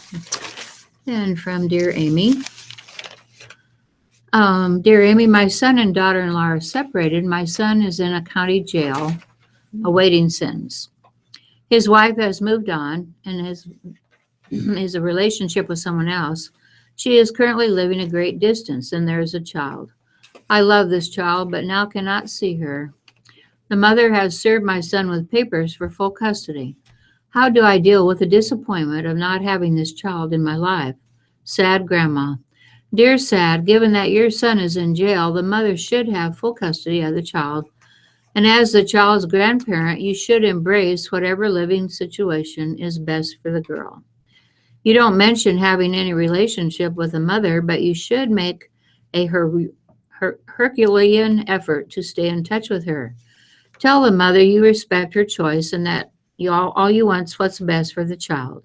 Ask her to email photos and videos from time to time. The child's mother has an ethical obligation to try to honor your relationship, but no legal obligation. Given the extreme circumstances, she may blame you for some of your son's choices. If your son's crime is a violent one, then divorcing him and moving on is the best. Try to understand this and always hold this child in your heart. Dear Amy, last year my husband and I traveled across the country to visit our son and his family. It was not a very friendly one. My daughter-in-law made herself unavailable. She was never rude, but she was never home when we were there. She did not go out to eat or drive with us. My son is always making excuses. She's tired or she has a headache. Finally, my son told me that I had really hurt her feelings.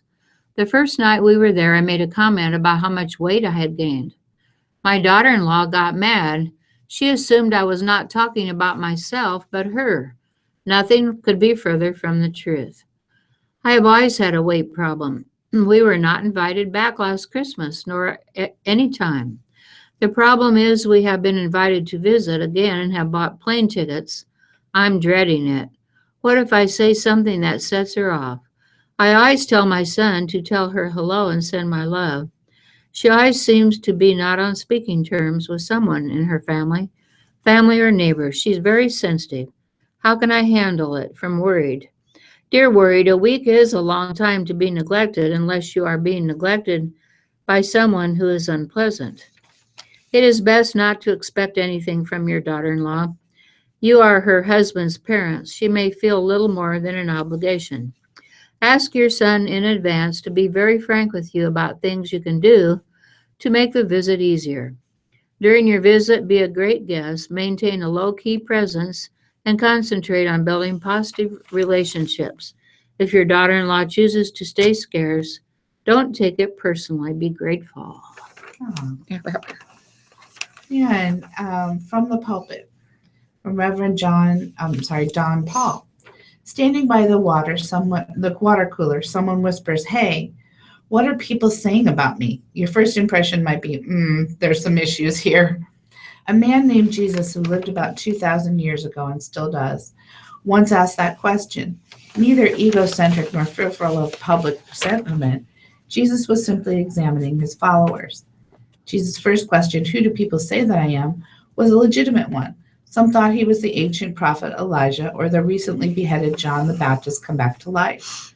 Most thought he was just another prophet. Then Jesus asked pointedly, "Who do you say that I am?" Throughout his 3 years of ministry, Jesus trained his followers, disciples, to lead his people, the church, once he returned to heaven. To people, Jesus and disciple to them, to provide the intensive leadership demanded by the church, they must be convinced of the truth of Jesus' claims. Who do you say that I am? Jesus had promised his people a Messiah, an appointed one. What would he look like? How would he appear? What would he do? Now, in response to Jesus' question, Peter declared, "You are the Christ, God's appointed, the promised, the Messiah." Peter finally realized that Jesus was indeed the perfect God-man sent to remedy the world's ills, sin, through his ultimate sacrifice on the Roman cross. Even after such a bold confession, Peter still failed a time or two. But following Jesus' resurrection appearances, Peter irrevocably chose to follow Jesus even as a martyr. His question is still relevant. Who do you say Jesus is? If he is just another prophet or teacher or lunatic, my answer isn't too crucial. If he's God's promised answer to my greatest problem, sin, then my answer is critical. Indeed, it is my life. When you think of God or pray to God or speak of God, what image comes to mind? The biblical scriptures offer a multitude of metaphors to offer a face to the divine. The psalmist describes God with images of rock and fortress, deer and eagle, shepherd and water, Other metaphors used in Scripture include breath, wind, spirit, flame, counselor, mother hen, light, potter, and many more. And from the chalkboard, a spring concert will be held at Marion High School's Vocal and Instrumental Hall at 7 p.m. today. The concert will feature the Select Women's Chorus, a nationally recognized auditioned women's chorus for students grades 10 to 12. It will perform for the first time a choral work by composer John Armstrong. There will be Marion's band, orchestra, and handbells. Oh, I love handbells. I know, I do too. There will be a choral concert. The first Coyote Chorus Invitational will be held in Lincoln's Henry Park at 6 p.m. Thursday. Music will be provided by elementary schools. And Marion Field Day. A long-standing Marion tradition features track and field events with competition among the classes.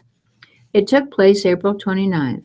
The activities included a parade of the students in costumes, class demonstrations, and cheerleading. Students prepared for months, first choosing themes to best show their spirit. And in Pinewood Elementary School, they held an open house for gifted and talented students. The project was on the history of shoes. There was a book called Shoe Magic by Nikki Grimes, and it had students write to the Omaha professionals to find out their favorite pair of shoes, and the unit showed students how other cultures live and make their shoes. In Fremont, fourth graders from Fremont Public Schools attended the Keep Fremont Beautiful Fair at the Fremont City Auditorium. They received information about tree planting, living green, groundwater contaminants, water conservation, and other things. Also speaking was the Fire Department Recreation. Oh, my goodness. And continuing in history, the quote is from Robert Browning, an English poet born on this date in 1812 and died in 1889. There are those who believe something and therefore will tolerate nothing. Then on the other hand, those who tolerate everything because they believe nothing. And May 7th, 1945, Germany signed an unconditional surrender at the Allied headquarters in Reims, France, ending its role in World War II. In 1789, America's first inaugural ball was held in New York to honor President George Washington, who had been taken an oath of office a week earlier. In 1824, on this date, Beethoven's Symphony No. 9 in D minor, Op. 125, had its premiere in Vienna. In 1915, on this date, a German U-boat torpedoed and sank the British liner RMS Lusitania off the southern coast of Ireland, killing 1,198 people, including 128 Americans out of the nearly 2,000 on board. In 1939, Germany and Italy announced a military and political alliance known as the Rome-Berlin Axis. In 1941, Glenn Miller and his orchestra recorded Chattanooga Choo Choo for RCA Victor. In 1942, U.S. Admiral John Wainwright went on a Manila radio station to announce the Allied surrender of the Philippines to Japanese forces during World War II. In 1946, Sony Corporation had its beginnings as the Tokyo Telecommunications Engineering Corp. Was founded in the Japanese capital by Ayuko Morita and Mansura Ikeba. In 1954, the 55-day Battle of the Dien Bien Phu in Vietnam ended with Vietnamese insurgents outrunning French forces. In 1966, on this day, Kawhi King won the Kentucky Derby. The event was telecast in color for the first time on CBS. Oh my gosh.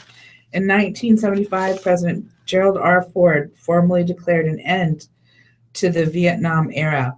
In Ho Chi Minh City, formerly Saigon, the Viet Cong celebrated its takeover. In 1984, an $180 million out-of-court settlement was announced to the Agent Orange class action sought by Vietnam veterans who charged they'd suffered injury from exposure to the defoliant. And in 1992, the latest addition to American space shuttle fleet, Endeavour, went on its first flight. A 203-year-old proposed constitutional amendment barring Congress from giving itself a midterm pay raise, got enough votes for ratification as Michigan became the 38th state to approve it. And to date, let's see, today's birthdays. Rhythm and blues singer Thelma Houston is 73. Rock musician Bill Kreutzmann from the Grateful Dead is 70. Movie writer-director Amy Heckerling is 64. Actor Michael Knight is 57. And actress Tracy Lords is 48. I think that's it for that. And how we met. A relationship began at the YMCA and took time to work out. Jay and Danielle Stahlecker are fans of the YMCA. They should be. It played a role in how they met twice. In '96, Danielle was a sophomore at Benson High, and Jay was an 8th grader at Morton Middle School. She had a part-time job at Omaha Maple Street Y, supervising referees working youth soccer games. Jay was one of those referees. They would chat after the games. Jay thought she looked cute as she rode a golf cart around the soccer fields. She thought the same about him, but with a 3 years age difference, it seemed big at the time. After a couple of years, Jay stopped reffing and they didn't see each other. They both attended the University of Nebraska at Lincoln and were there at the same time for a couple of years, but they never bumped into each other. After graduation, Danielle took a nursing job in Colorado, then moved to Omaha in '06. One day she was working out at the Maple Street Y and a guy walked up to her and said she looked familiar. She thought the same. It was Jay, and he was at the Y for a workout. They recalled each other's names and reminisced about old times. As they chatted, they realized they had some family connections. They both grew up in Northwest Omaha. Danielle's dad had coached Jay's brothers and sisters in soccer, and Danielle's aunt had babysat Jay's mom years ago. Jay got Danielle's number and called a few days later. They went for coffee and began hanging out and then dating. One of their favorite dates was working out at the Y. As their relationship grew, they bonded in their Christian faith. They married in the Augustana Lutheran Church. Will celebrate their 9th wedding anniversary. She's a nurse and he works for the U.S. Department of Veterans Affairs. Parker, Nora, and Brecken have arrived, and they will coach their kids' soccer teams. And 2 firms with Omaha operations, ConAgra Foods and Treehouse Foods, are among several companies that this week recalled products that may be contaminated with Listeria bacteria. Oh, yeah. The bacteria cause Listeria, a potentially deadly infection that primarily affects older adults and newborns, adults with compromised immune systems, and pregnant women. According to the CDC, symptoms include fever, muscle aches, and diarrhea. ConAgra recalled varieties of frozen corn, peas, and mixed vegetables that it makes under different labels. Watts Brothers Farms organic mixed vegetables, organic super sweet corn, and peas were sold at Costco under the Watts Brothers name, a brand marketed by ConAgra subsidiary Lamb Weston. Organic super sweet corn sold at Trader Joe's under the store's brand name. The products contain vegetables that are part of a larger nationwide recall from Pasco, Washington, firm CRF Frozen Foods, which encompasses nearly 360 different organic and non-organic frozen fruits and vegetables. The CDC on Tuesday announced that it's investigating the Listeria outbreak linked to the CRF frozen vegetables that would hospitalized 8 people across 3 states, Maryland, Washington, and California. The U.S. Food and Drug Administration released a full list of the recalled products on its website. CRF said in a statement, "We're issuing this release as a part of a consumer alert not to eat these products. Consumers who purchase these products may return them to the store where they bought them for a refund or simply discard them." The CRF Frozen Foods asked concerned customers to call the company at a hotline at 844-483-3866. Separately this week, Illinois-based Treehouse Foods, with offices in Omaha, recalled a long list of products contaminated sunflower seeds that may be contaminated with the Listeria bacteria. The list included protein bars, granola bars, and bagged nuts distributed nationwide through retail stores, including Walmart. No illnesses have been reported to date connected with these products. Treehouse said that it is made aware of the contaminated sunflower seeds by a supplier and said that it's working closely with the FDA to investigate the problem. Listeria outbreaks aren't uncommon in the U.S. I didn't know that. Oh, yeah. One of the most well-known came in 2015 with Bluebell Creameries when it recalled all of its ice cream products after 10 people across 4 states fell ill. 3 people died. In January 2016, Dole recalled its salad mixtures produced in Ohio processing facility after people who consumed the greens fell ill. Past listeria cases have included contaminated raw milk, prepackaged caramel apples, and several different cheese products. And a project aims to offer options to mothers. Flexible short-term jobs fill a need and keep mom skills current. Chicago, after 9 years at Google, Phoebe Elder quit last July to stay home with her 2 children. She was relieved at no longer having to juggle a demanding job and family time, but she feared losing the independence of having her own paycheck and eventually to face the tough task of going back to work. The Mom Project, a new Chicago-based startup, aims to help women like Elder keep a foot in the door while fulfilling companies' project-based needs. I'm not ready to fully return to work at this moment, but I would like to do something, said Elder, 34. The project, which launched in April, is a digital marketplace connecting women who are on career breaks with companies that need educated and experienced people for temporary jobs, permanent posts, or to fill in when an employee goes sick. The Mom Project is a for-profit company that collects fees from companies that use its service. It does not charge the mothers. Robinson started the company during her own maternity leave from Procter & Gamble. She works in an enterprise sales and marketing strategy. She was struck by a statistic she read in the Harvard Business Review. 43% of highly skilled women with children voluntarily leave their jobs, and connected that with broader trends of business who desired a flexible workforce. In addition, as more companies roll out generous parental leave policies and retain talented employees, they must figure out something to cover the gap. This is helping to engender the rise of a more independent workforce, said Robinson. She is in the midst of a 12-month partially paid maternity leave. Robinson said she has recruited several hundred women, most in the Chicago area. A candidate must have an undergraduate degree and 5 years of professional experience, and it must undergo an interview. The Mom Project is now in talks with companies, including major corporations, as well as smaller businesses, to get them to sign on. Robinson said she is in the final stage of placing candidates into 10 project opportunities. They pay from $30,000 to $60,000, depending on the length and role. Thank you, Jean. Berkshire Hathaway has confirmed Friday that its operating profit fell 12% to $3.7 billion in the first 3 months of this year, including a 16.5% decline to a $1.2 billion in railroad and utility profits from a year ago.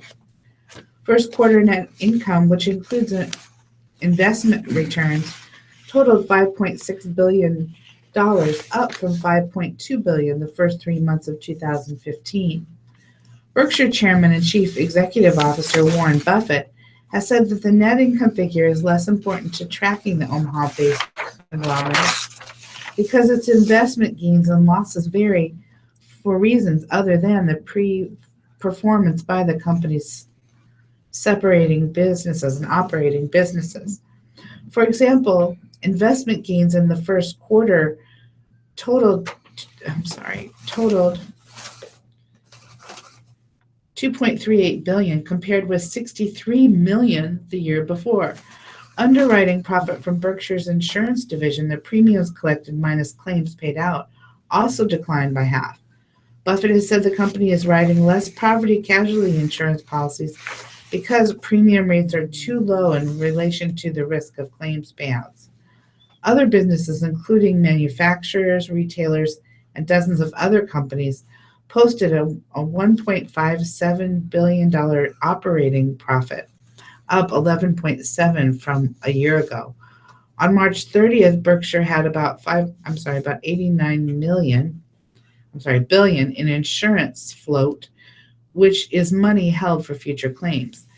Cash totaled about 58 billion, down from 63 billion a year earlier. Berkshire used the same amount and some of its cash for the $32 billion purchase of precision cart parts during the quarter. Buffett gave a preliminary report in the first quarter financial results last Saturday during the annual Berkshire shareholders meeting held at the Omaha CenturyLink Center. You didn't read this, did you? Beauty trends shake up the market. The makeup industry is trying to convince women that looking good on the outside starts from within, but it's unclear whether the products they're trying to hawk are safe and effective. Big-name beauty companies and retailers, including Sephora and Urban Outfitters, are rolling out pills and drinkable liquids loaded with exotic herbs, vitamins, seeds, berries, and substances such as collagen. The products promise to do things such as firm up the skin and improve its glow. The trend is picking up steam, although a small portion of the $16 billion beauty products market means targeting the face. Sales have grown from less than 1 million in 2013 to over 4 million. But unlike the instant glam provided by blush or lipstick, pills and other nutraceuticals add a layer of questions about safety and effectiveness, as some consumers may see ingesting something in the name of looking lovely, and similar efforts have tanked in the past. Industry titans such as Oil of Olay peddled vitamins promising glowing skin and hair to no avail. Today, companies are being buoyed by celebrities who swear by these beauty products. Really? There's a movement by everyday people to incorporate natural products into their lives. This includes everything from foods they eat to dish soap and mascara. The larger question is whether the products work. Ingestibles have been popular in Asia, where collagen yogurts and marshmallows are common. Here, these products largely fall into the category of the massive $30 billion to $40 billion dietary supplement industry. But many don't come to their attention. The FDA's power kicks in only after the products are on the market, meaning the manufacturer does not have to demonstrate safety or effectiveness. The Federal Trade Commission, which regulates marketing claims, is not allowed to discuss ongoing investigation. Proponents say many of the products are safer than skin creams and makeups full of harmful sulfates and parabens. But are they effective? I think there is a perception of safer options, but I think it's exactly that, peace of mind. Hey, these are things I'm used to in my diet. I'm going to refer to them as something that's a chemical factory. Doctors say the skin is a detox organ, and everything from poor diets to medical ailments can manifest there. Believe that. Yeah, oh yeah, for sure. And in business briefs, the longest standing store in Sears chains will close on August after 90 years in operation. A liquidation sale at the store in Chicago's Ravenswood neighborhood will start May 19th, said Sears Holdings spokesman Howard Reeves. The store opened in November 1925. Store closures are part of a series of actions we're taking to reduce ongoing expenses, adjust our asset base, and accelerate the transformation of our business model, he said. And shares of Herbalife surged Friday after the company disclosed that it's in advanced talks to settle a federal investigation into claims that the company essentially operates as a pyramid scheme. It's a claim that has dogged the company for years and set off what has become an epic battle with activist investor Bill Ackman, who has been waging a campaign against Herbalife since late 2012. Herbalife, which sells supplements and weight loss products, said in a regulatory filing that the possible treatment and settlement with the Federal Trade Commission would likely include a monetary payment in injunctive and other relief. And finally, consumer borrowing. U.S. consumers increased the use of their credit cards in March, pushing up total borrowing at the fastest pace in more than a decade. The Federal Reserve reported Friday that the total consumer borrowing rose $29.7 billion in March, a 10% jump from the previous month. This was the largest percentage gain since the surge of 18.4% in November 2001. Total borrowing rose to a fresh record of $3.59 trillion. Borrowing in the category that includes credit cards jumped $11.1 billion, or 14.4%, the biggest one-month gain since July 2000. And baseball, Creighton 6 and Georgetown 2. The Jays outfielder hammers the Hoyas after his misplay. Creighton left fielder Brett Murray was determined to atone for a defensive mistake that cost the Blue Jays 2 Georgetown runs in the 4th inning. He wasted no time doing just that in his next 2 plate appearances. Murray drove in the tying run in the 4th and the go-ahead run in the 6th to lead the number 23 Blue Jays past the Hoyas 6-2 in front of 6,000 fans. Michael Derenzi led off the inning with a shot to the left that Murray initially started in on, but the ball sailed over his head. Derenzi ended up with a triple and scored a batter later. The Hoyas added another run with 2 outs to go to 2-1. Murray said he lost sight of the ball as it was rising. I saw it was kind of a low line drive and the sun was right behind the rafters. I lost it for a second and it went over my head. I just knew after that I was going to have to make it up at the plate. After Matt Gandy led off the bottom of the inning with a double, Murray laced a double down the right field to score Gandy to knot the game at 2-2. Then Murray put Creighton back on top, 3-2 in the 6th. Creighton coach Ed Cervais said Murray's response was a sign of a veteran player. He didn't let that one play in left field bother him. Service said getting the leader off batter aboard was key. The Jays put the leadoff man on base in 4 of 8 innings. All 4 scored. We wanted to create some opportunities, either with stealing and bunting and hitting and running. Service said he thought his team could have success on the bases against Georgetown. Starter Matt Smith, who entered the game, surrendered 23 steals. Daniel Woodrow stole his 27th and 28th bases. We thought we had a chance to steal some bags off of those guys. We knew we were going to have to be aggressive. Creighton University starter Rollie Lacey earned the win. He allowed 2 runs on 4 hits while striking out 3 and walking 4. The Blue Jays can cinch a berth in the Big East tournament with another win. Thank you, Jean. And you know it's my favorite time of year. From Louisville, Kentucky. Go ahead and pity Kentucky Derby favorite Nyquist. He has the unenviable task of following in the hoofprints of Triple Crown champion American Pharoah, and so far isn't getting the respect expected for the only defeated horse in the race. Undefeated horse. Nyquist heads into the Run for the Roses on Saturday at Churchill Downs as the early 3-1 favorite in a full field of 20 horses. Deservedly so, based on a resume that includes being a champion at age 2. Victories at 2? Oh my gosh. Victories at 4 tickets in the East and West, and an ability to overcome all sorts of obstacles in his races. Still, Nyquist isn't the buzziest of horses. Heck, even his owner, J. Paul Radham, said as a fan he'd bet against his horse. Handicappers and racing fans haven't been talking up the Bay Colt name for Detroit Red Wings player Gustav Nyquist. Redham is a fan either. And of course I lost my page, just 1 second.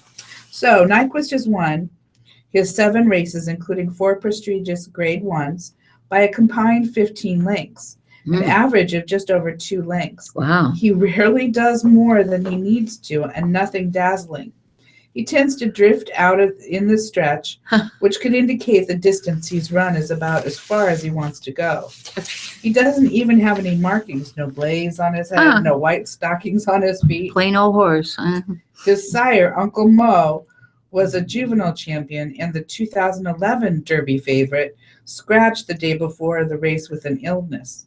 Nyquist is one of his 3 offspring in the race, but nobody knows if Uncle Mo's first crop of foals can run the classic distance of 1 1/4 miles because there's no proven pedigree. That's Yet Nyquist has a supporter in Bob Baffert, the Hall of Fame trainer who guided American Pharoah. He does it a workmanlike, but he does it fast. When you're fast and you stay out of trouble in a 20-horse field, that's a big edge, Baffert said. He's got the heart, and a horse with the heart will go further than they're supposed to go. In a year of Can You Top a Triple Crown winner, Nyquist has already done so financially. He's earned a record $3,322,600, including a $1 million bonus for winning the Florida Derby in his last race. wow. None of the doubt deters Doug O'Neill, who trains Nyquist. I'm optimistic we're going to win, he said. He's definitely shown us that he's going to run a big race. O'Neill reached the Derby winner's circle in 2012 with I'll Have Another, who went on to win the Preakness Stakes. The colt was scratched the day before the Belmont Stakes because of a career-ending tendon injury, dashed the sport's hope of another Triple Crown winner. It took a few minutes of being depressed and feeling sorry for yourself, but it quickly jumped into how amazing it is to win the Derby and the Preakness, O'Neill said. He was dogged by controversy throughout the Triple Crown series that year for past medication violations. Ooh. He served a suspension after the Belmont as punishment for one of his other horses testing positive for a higher than allowed limit of a drug. In 2014, he was forced to sit out the Breeders' Cup World Championship under that event's convicted trainer rule. He is eager to put the past at rest. When he goes and asked about his rough ride 4 years ago, he said, I'm not going to go there. O'Neill credits Nyquist for creating a positive vibe around the Southern California-based trainer's barn. Having a horse like Nyquist has given us the opportunity to really show everyone how we're here to serve the horses and see how the love and care given to the horses. He's been a gift in many ways. Besides O'Neill and Redham, jockey Mario Gutierrez is along for the ride again, all having learned valuable lessons 4 years ago. We found at that time that we had success doing what we've been doing all along, O'Neill said. It worked, so we're just doing that again. Same pattern, same style. We just want to stay on course, and that's how it's going to work. And we know that now. Baffert is back to saddle 12-1 shot More Spirit in pursuit of his 5th Derby victory and 2nd in a row. He won in 97 and 98 with Silver Charm and Real Quiet. I just hope I have a horse to root for turning home, he said. Steve Osmondson, Chad Brown, and Todd Pelcher are taking aim with 2 horses each. Osmondson has Creator and Gunrunner, both co-third choices at 10-1. Brown has My Man Sam and Shagoff, a pair of 20-1 shots. And Pletcher has Destin and Overwork, both listed 15-1. Wow. Exaggerator is the early 8-1 second choice, trained by Keith DeMoro and ridden by his younger brother Kent. Wow. It will be interesting, Yeah, won't it will. Sure will. I love the Derby. Oh, I know it. And girls soccer, Constable Bus Lewis Central 2, Abraham Lincoln 0. Constable Bus Lewis Central players felt like winners long before they took the field Friday night. Senior goalkeeper Natalie Patton was back in the net after missing most of the spring with a broken left pinky. And the Titans' opponent, Abraham Lincoln, represented one of the few in-state challengers. Iowa Class 2A number 2 Lewis Central used both to its advantage, with motivated players denying their city rivals at every turn in the 2-0 victory at Wickersham Stadium. The visitors capitalized on a heavy possession advantage. Making our shots and staying patient was the big thing, said the senior. Sometimes we're yelling at each other because we're mad and we can't score. I felt like we stayed patient. Putnam connected on lofting a 25-yard shot from straightway. That was more than enough for the defense, which recorded its 5th clean sheet of the spring. Taylor Rolls and freshman Cloche Lyons were happy to have their vocal leader back in the net. She made 4 saves and indirectly helped thwart multiple other Abraham Lincoln advances. I think this game proves that whatever you throw at us, we'll be able to take it. We do everything as a team because you never know what's going to happen. The Titans, who have won 7 and lost 3, own a 1-3 mark against Nebraska schools this spring. That brings us up to closing and wishing you all a very happy weekend and a happy Mother's Day. Thank you. All right. Thank you, Jean. Oh, nice day. It's going to be beautiful. Thank you for my card. Oh, you're my welcome. rose. You made my day. You're welcome, honey. This is great.